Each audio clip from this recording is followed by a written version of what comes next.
Welcome and welcome back to the first session of our conference, Creating Inclusive Classrooms. We'll be shortly hearing from our very own Dr. Chelsea Platt and Dr. Stacy Yeager-Okosi on different ways that we can create inclusive classrooms. Now, just like at the end of the keynote presentation, we won't be holding a traditional Q&A session, but we know that many of you will have follow-up questions to our keynote and our presenters. So for example, the question about ungrading is incredibly important and interesting, and there's so much to be learned there.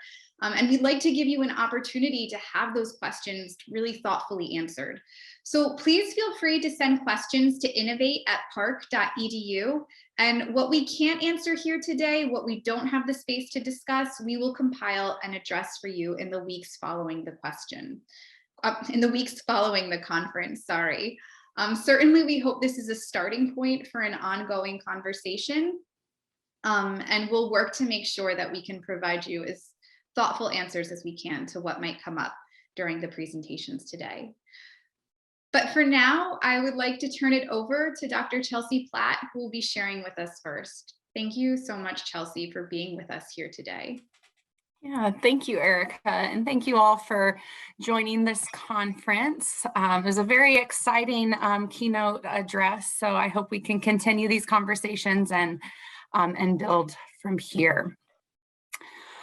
All right, let's see. All right, so as Erica said, I'm Chelsea Platt. I'm an assistant professor of sociology here at Park. And I'm going to be talking today about the concept of privilege and why thinking about privilege is an important part of thinking about our classroom spaces as inclusive. So before I get into the actual kind of content of this presentation, I wanted to take a moment to recognize my own position and the own privileges I carry in giving this talk and in speaking for you all today. As a white cisgendered professor, I want to acknowledge that privilege and also acknowledge the work of scholars of color who have worked on these topics as well. Sociology as a discipline does kind of lend itself to looking at inequality, but I wanted to recognize my own privilege before beginning this presentation. So at Park, we talk a lot about diversity and inclusion, and diversity is a core value of our university, but we don't often have spaces to talk about how these values should be enacted in our classrooms. So in this brief presentation, I'm going to present some ideas that the first step to creating an inclusive learning experience is to recognize privilege, both that we have as instructors and the privilege that exists within our classrooms. So what is privilege? So privilege is defined as an unearned benefit that exists based on the social structures of our society, within organizations, and in our purposes in our classrooms. So privilege is not the result of individual efforts or choices. Privilege is created and maintained through existing power structures and through the existing social systems. So what privilege does is it gives advantage to some and barriers and marginalizations for others.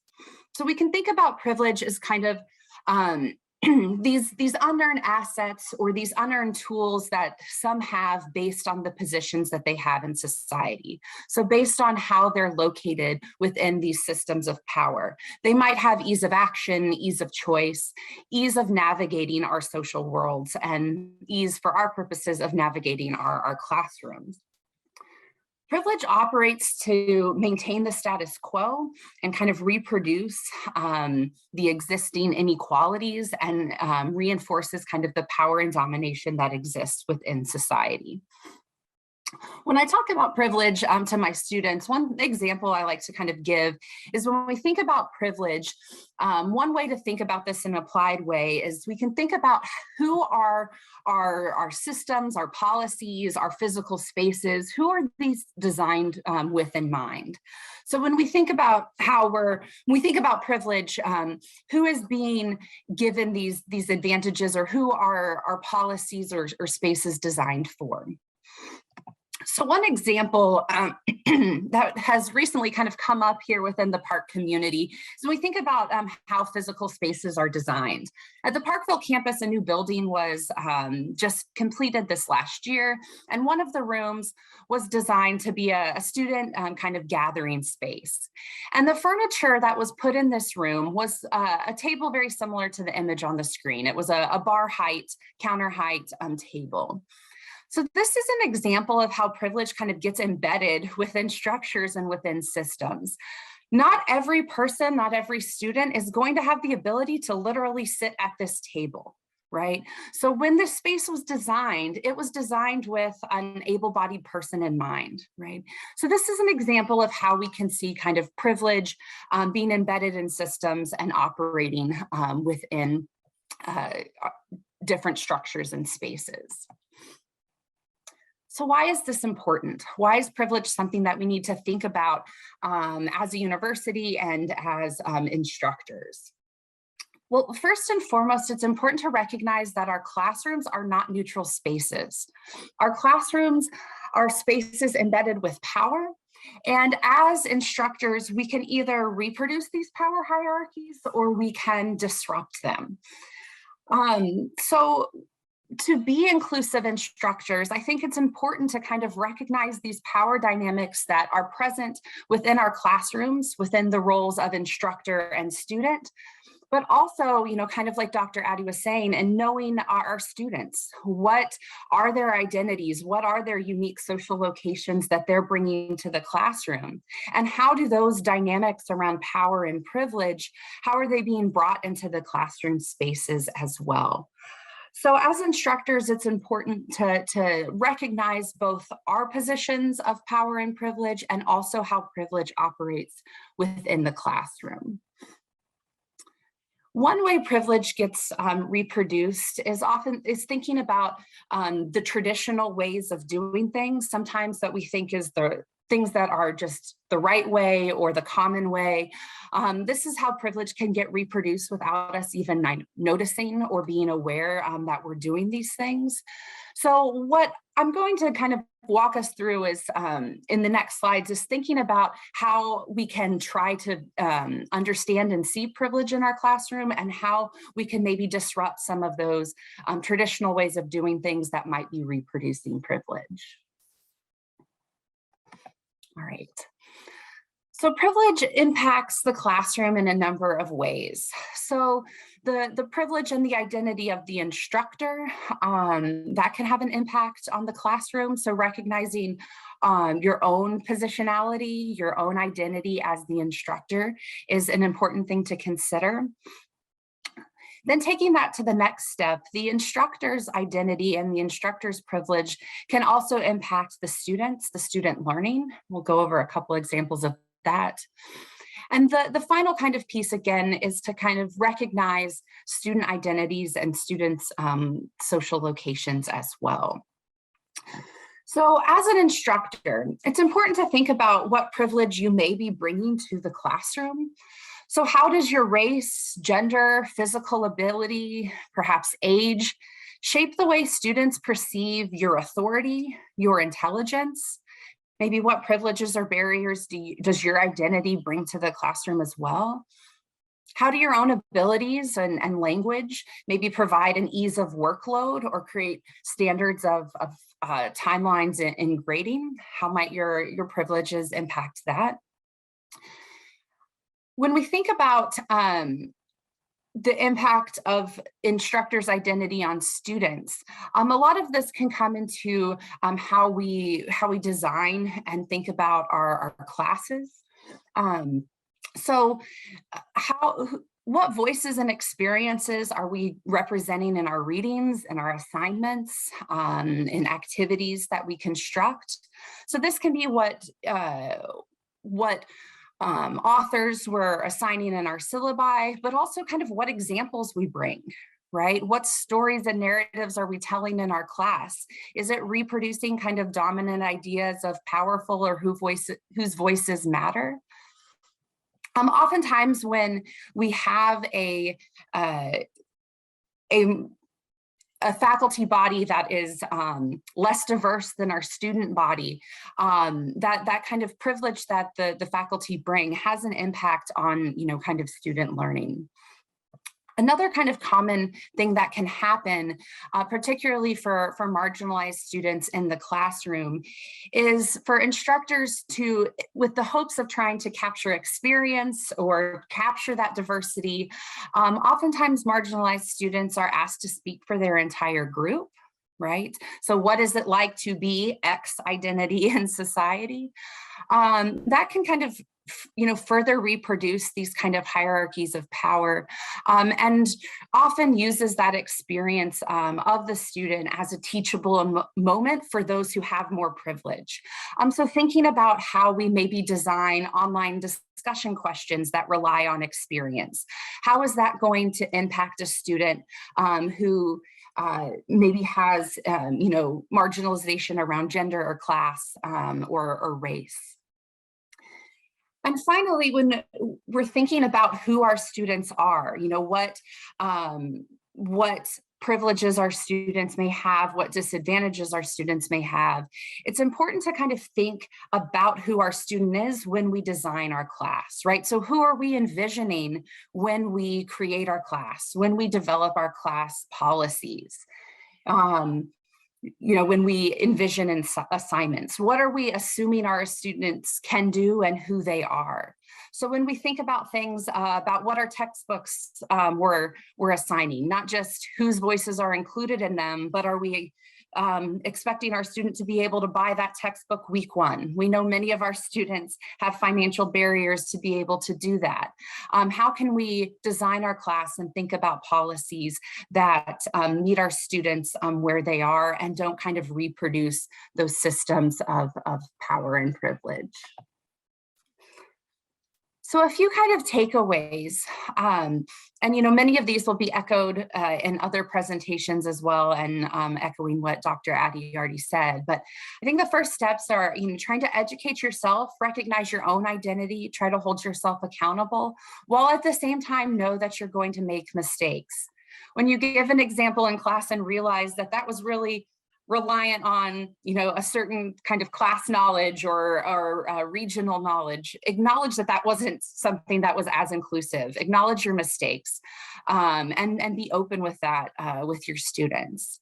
And listen to all perspectives in the room and try to create that that inclusive, kind of welcoming environment that values kind of all experience while trying not to kind of objectify those who are already marginalized.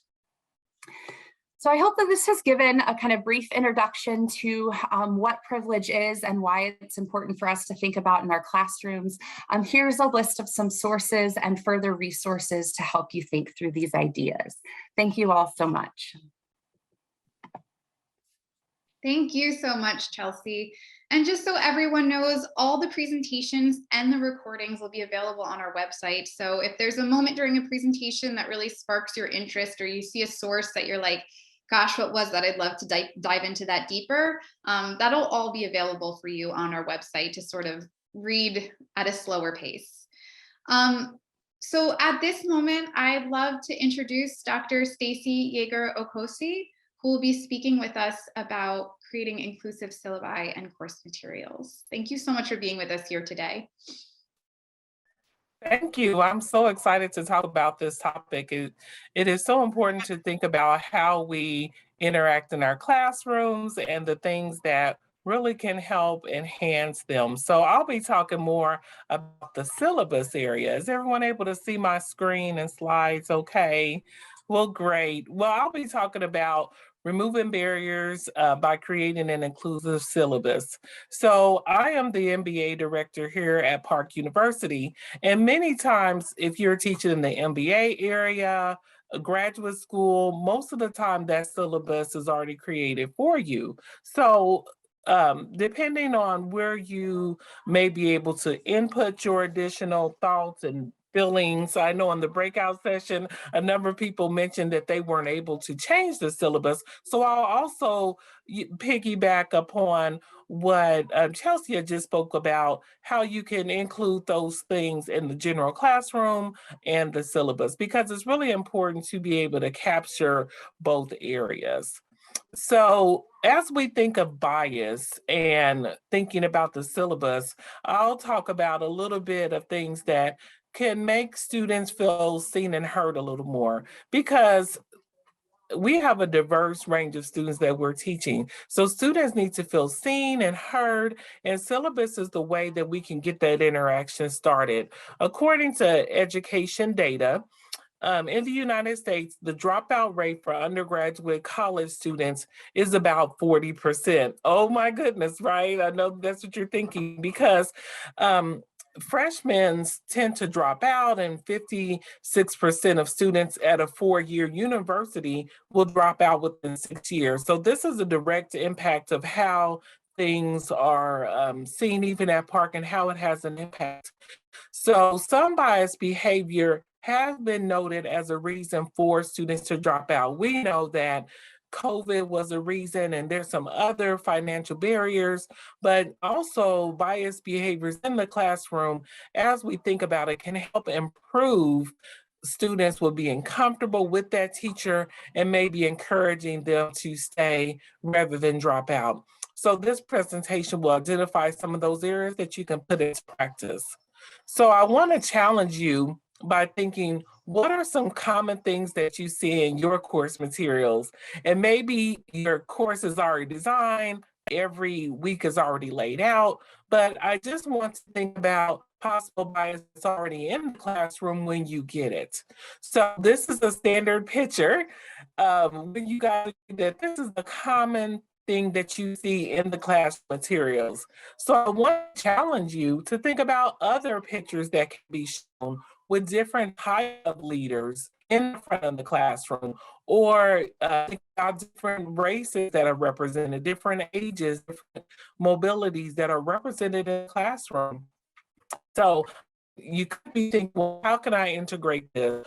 Well, someone mentioned, like, in the introduction to your classroom, these pictures you can start showing at the beginning of the classroom, adding into the announcement area. Also, the discussion area is another area that you can think about adding pictures or adding some level of diversity in there. So when you think about bias in the classroom, talked about this through, with the first speaker, with this speaker. So what are your thoughts when you hear around that? So just take a moment to think about your own personal bias. Remember, bias is when you are in favor of something over another, or a person or a group of things that may be considered unfair.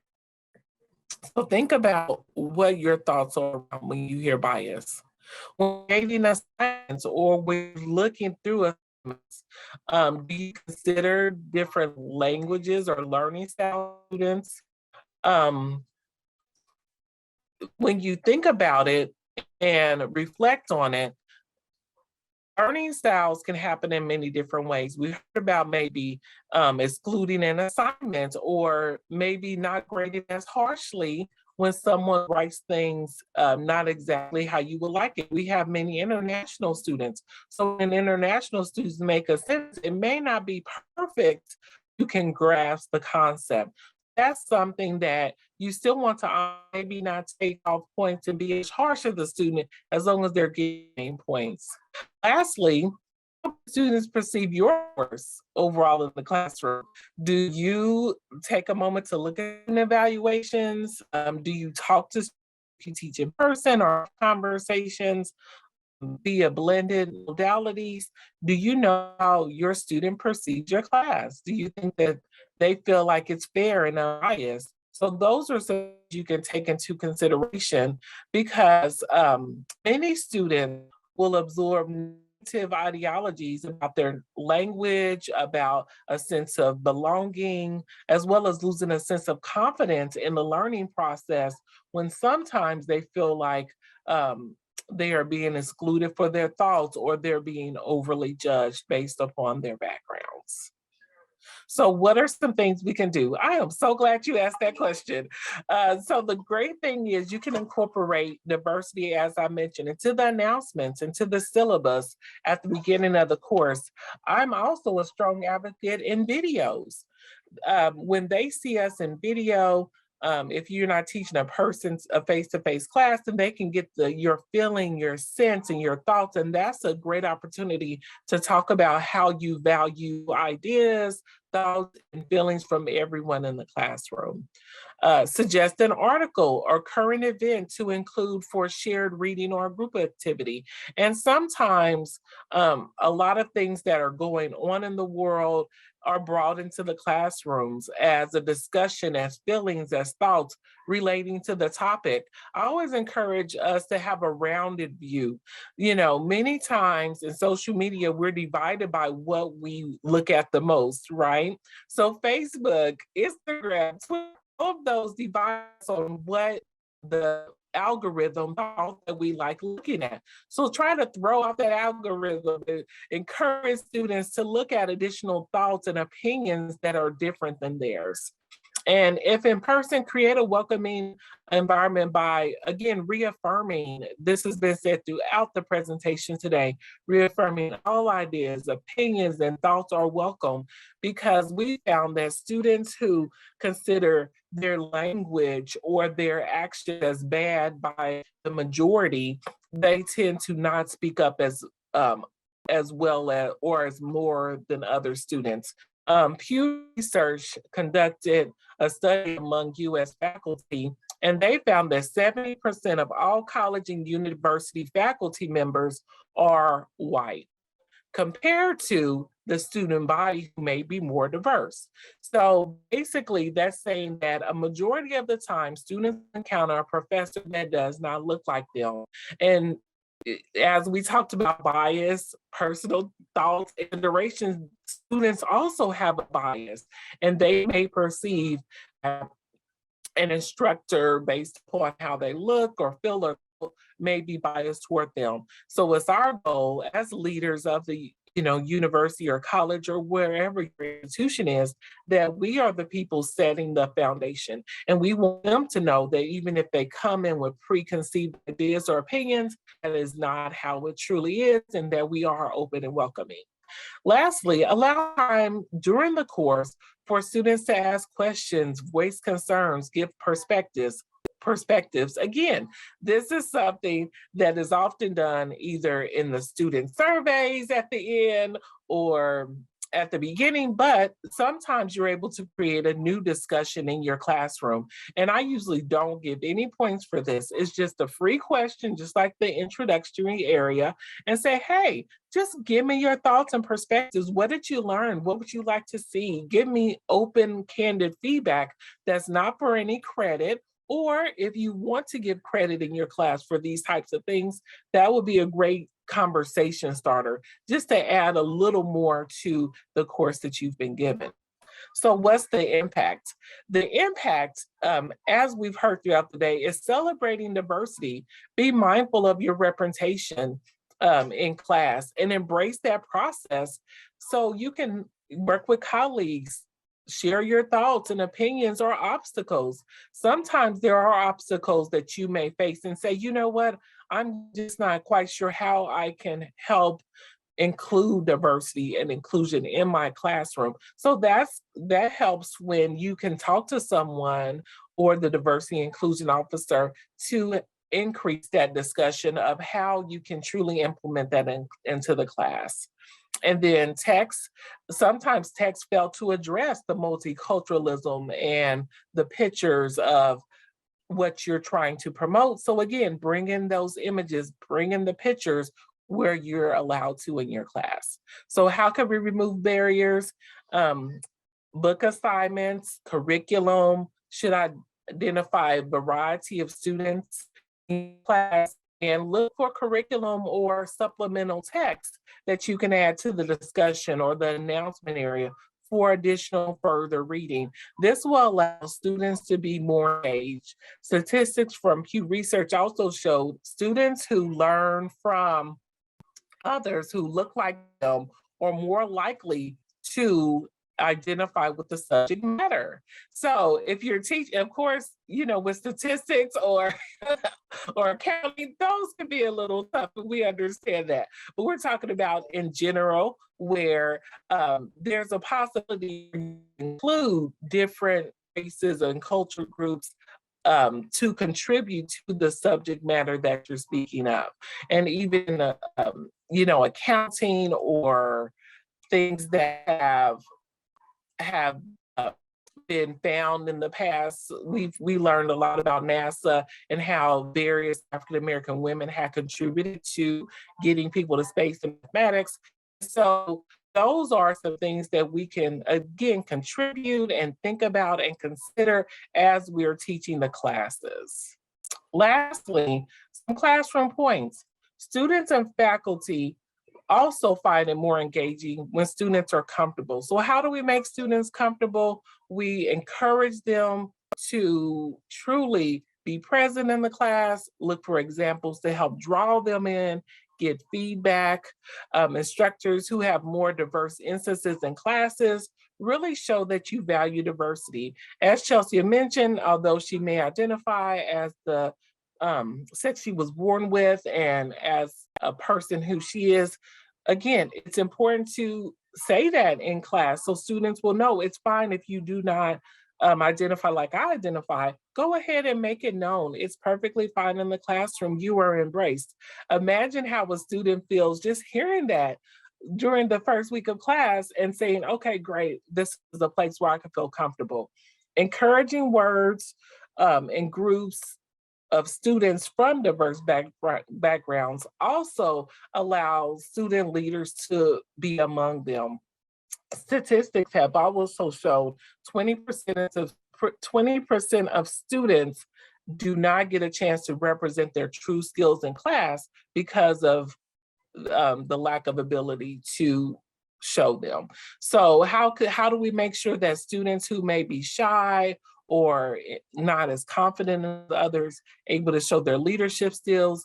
Again, rotate the leaders amongst them, encourage the group to maybe every week to change a different leader or to submit the assignment. This way, they can all be comfortable and looking at each other as equals on the team and that one does not have an advantage over another. Student bias and comments have an impact on student learning. So in the syllabus and in your groundwork, in your ground rules, when you are in the classroom, it's great to be able to say that up front. Put it in the syllabus that, in this class, we will respect everyone's opinions and thoughts and feelings, and we will respect diversity and we value diversity. If you're able to put that in the syllabus, that is great to see. Again, if you're not able to put it in the syllabus, in the announcement area is a great place that you can put that information in as well. So how do we continue to celebrate? Celebrate all cultures in the classroom, create graphics and pictures. You can check with the marketing department of your organization. Usually they have graphics that are available from marketing perspectives. Also, there's many royalty-free images online. So having images and thinking about different ways you can look at the classroom or students can look at the classroom is a great way to continue to display. And these pictures shown below is something that is not as common in a classroom.